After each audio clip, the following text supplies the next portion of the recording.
क्या इतिहास सिर्फ किताबों तक सीमित है या फिर उसका असर हमारी आने वाली पीढ़ियों पर हमेशा बना रहता है? विवेक रंजन अग्निहोत्री की नई फिल्म द बंगाल फाइल्स इसी सवाल का जवाब खोजने की कोशिश करती है। और कहना पड़ेगा कि ये फिल्म आपको सिर्फ झकझोरती ही नहीं बल्कि मजबूर करती है सोचने पर कि क्या हम वही गलतियां दोबारा दोहरा रहे हैं। अग्निहोत्री हमेशा उन पहलुओं को उठाते हैं जिन्हें या तो भुला दिया गया या फिर जानबूझकर दबा दिया गया। द ताशकंद फाइल्स ने लाल बहादुर शास्त्री की रहस्यमयी मौत पर सवाल खड़े किए। द कश्मीर फाइल्स ने कश्मीरी हिंदुओं के दर्दनाक पलायन को दुनिया के सामने रखा।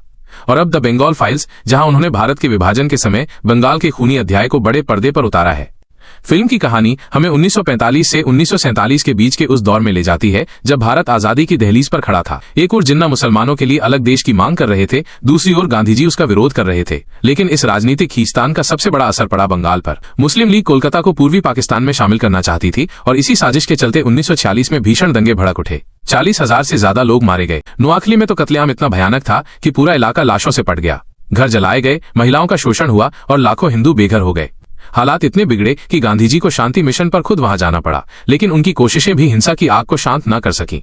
फिल्म में इन ऐतिहासिक घटनाओं को बेहद रॉ और इंटेंस अंदाज में दिखाया गया है। खासकर कोलकाता और नोआखली के दंगों को जिस खौफनाक रियलिज्म के साथ शूट किया गया है वो दर्शकों को भीतर तक हिला देता है। खून खराबा, डर और असहायता, हर सीन आपको बेचैन कर देता है। लेकिन द बंगाल फाइल्स सिर्फ अतीत की कहानी नहीं सुनाती। फिल्म का दूसरा हिस्सा हमें आज के पश्चिम बंगाल में लाता है। यहाँ एक कश्मीरी CIB ऑफिसर एक लड़की के अपहरण की जांच करने आता है, लेकिन धीरे धीरे वो देखता है कि यहाँ भी वही खेल चल रहा है। गैर कानूनी बसावट, वोट बैंक की राजनीति और धार्मिक ध्रुवीकरण।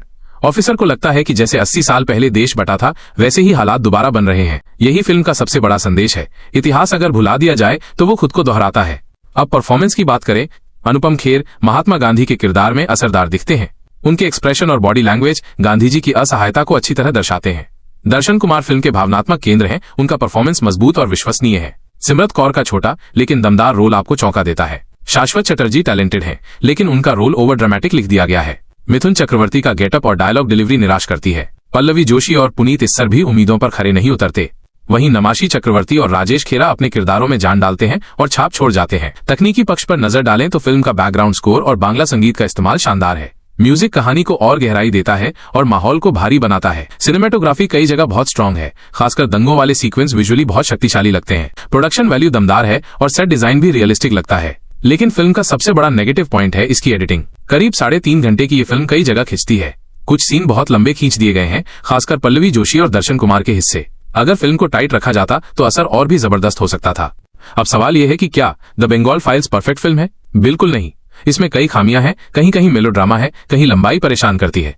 लेकिन इसके बावजूद ये फिल्म इम्पैक्ट डालती है। इसका विषय इतना बड़ा और संवेदनशील है कि आप इसे नजरअंदाज नहीं कर सकते। द बंगाल फाइल्स आपको सोचने पर मजबूर करती है, सवाल उठाती है और सबसे जरूरी बात, ये इतिहास को दोहराने की चेतावनी देती है। यही इसकी सबसे बड़ी ताकत है।